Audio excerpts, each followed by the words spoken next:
Welcome to our lesson on how changes in the environment affect living things.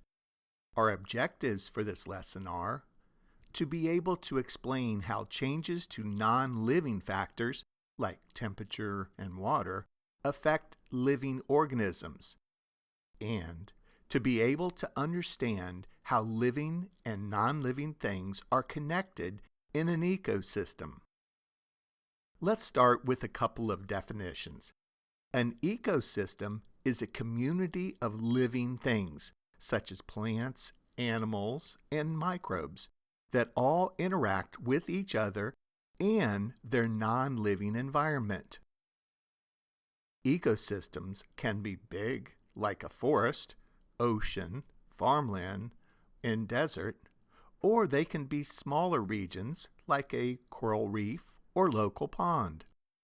The big idea here is that an ecosystem is all about the relationships between all the living things in that area and their environment. So what's the difference between an ecosystem and an environment?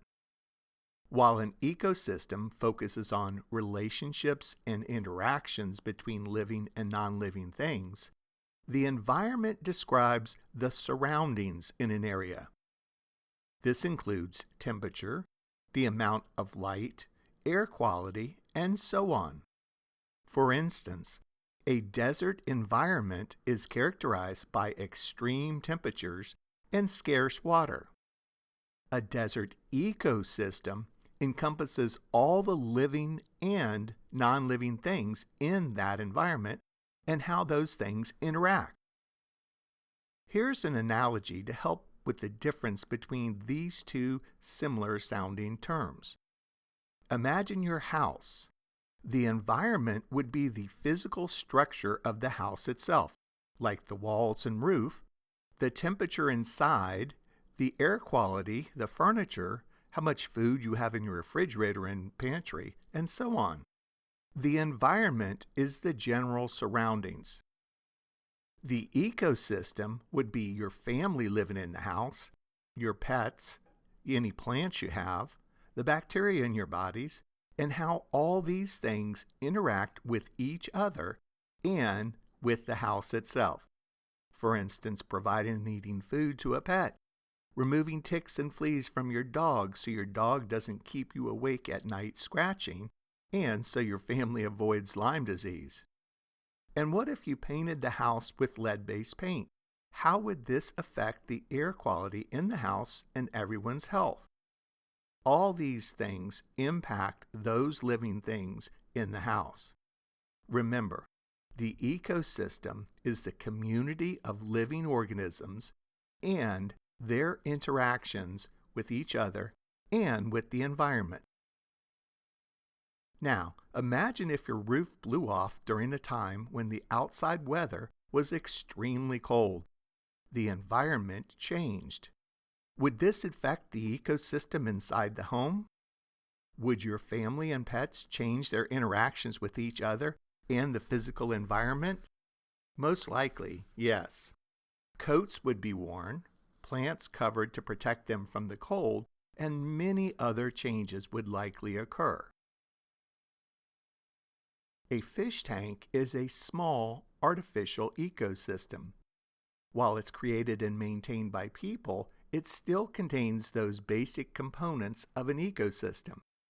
The tank has living organisms, such as the fish, plants, bacteria, snails, and other organisms that might live in the water. The tank also includes the non-living components: water, gravel and rocks, light, temperature, and chemicals. There are many interactions that take place in this environment.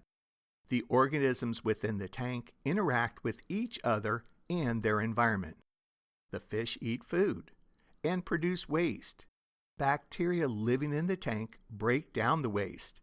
Plants absorb some of these nutrients and make oxygen, and the filter system helps maintain water quality.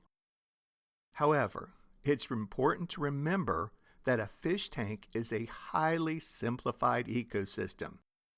This is because fish tanks have a very limited number of species compared to natural ecosystems, and they require regular maintenance by people, including feeding, water changes, and cleaning.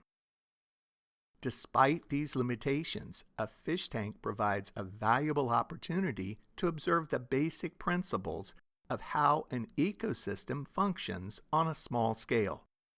The tank also provides a great way to see how changes in the environment affect the organisms in the ecosystem.